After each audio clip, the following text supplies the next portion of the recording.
morning, Vivian. Good morning, Leo. How are you? I'm good. So I'm presently with Vivian Valentin. Her and I form the duo Viv and Leo. I also play in 21 and with Diddley Squad. But I figured I'd take the opportunity and ask Vivian the questions because I've already kind of answered some of them myself. So let's start with the first one. Sure. How has your local community influenced your music, and do you find inspiration in the unique characteristics of your region?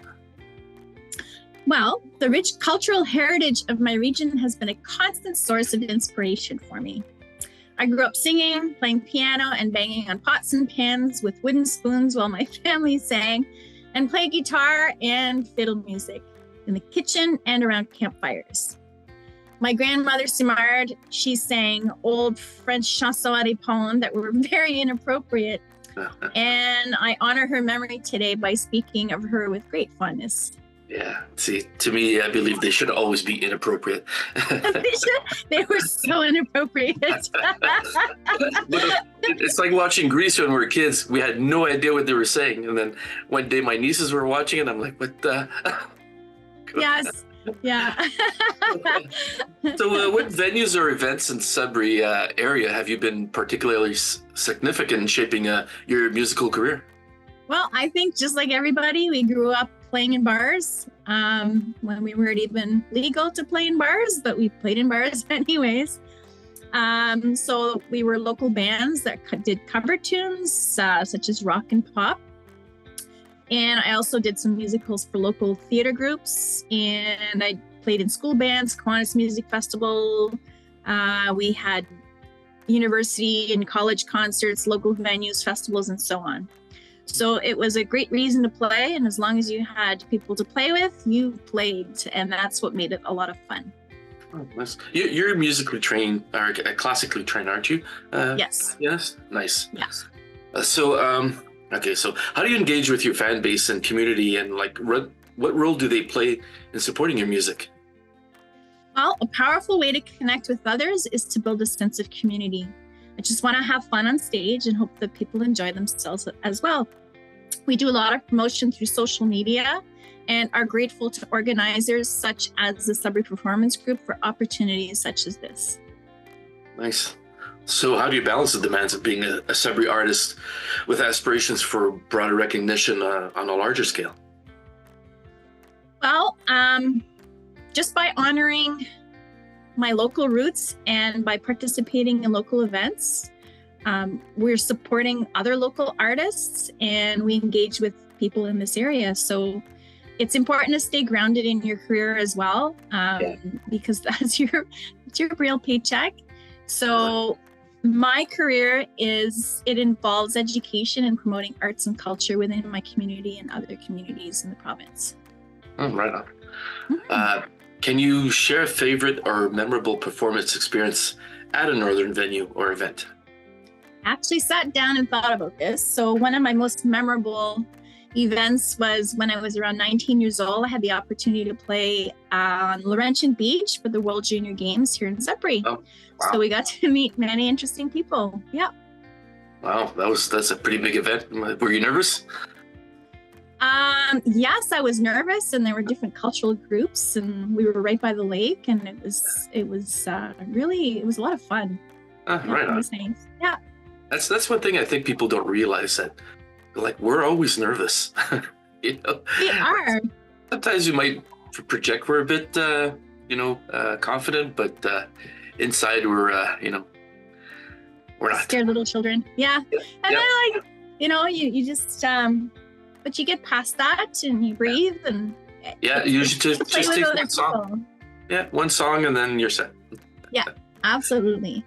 So do you find there's any challenges specific to being like a northern musician that you've had to overcome, and how did you navigate them?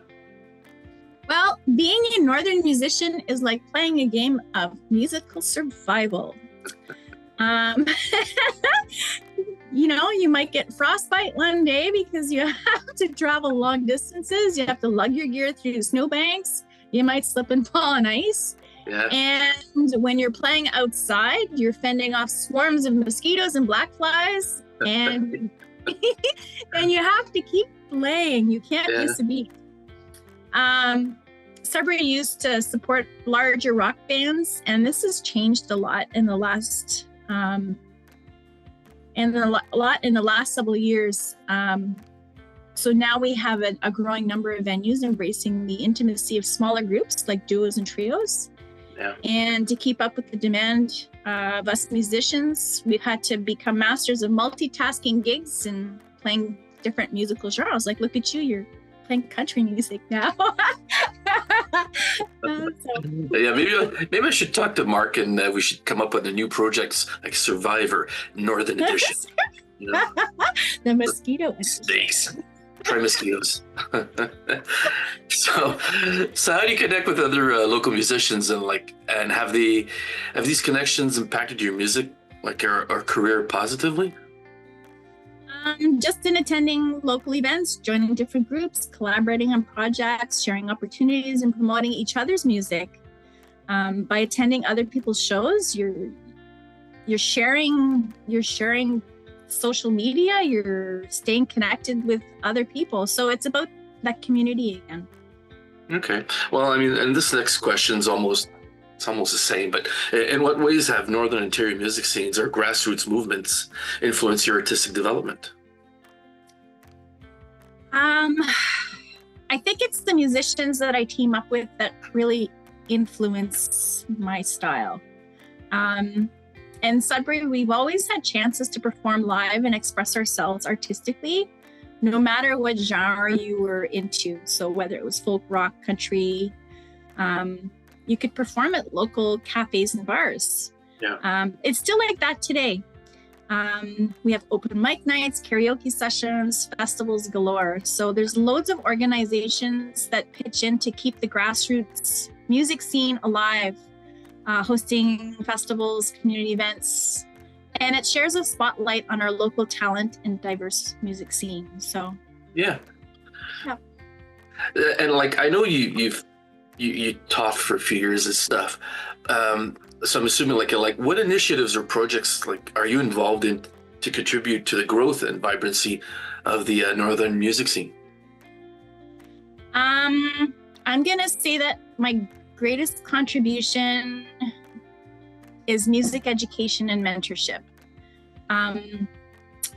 I work for a school board. I can't say which one. So through work, I try to provide opportunities to aspiring musicians and artists in various northern communities, like especially French and Indigenous artists. Yeah. So I mentor and I give them opportunities to work within the communities. So I work within the schools, provide jobs for artists and musicians. Yeah. So it's important to pass on that culture and knowledge to the next generation. In other words, try to open windows and doors by creating opportunities and connections in supporting different platforms. Okay, so that's kind of blends into my last question, actually. It's like are there any local traditions, like stories or cultural elements that find their way into your music or performances? For me, it's about spiritual beliefs and my connection to the land while maintaining a connection to my French Canadian roots and my family. It's about our connection with people, places, our heritage. Yeah. I find endless inspiration in the unique characteristics of my home. And I'm so grateful every day to be able to share that inspiration with others through music and art. So it's about the people. Oh, excellent. And of course, having inappropriate response.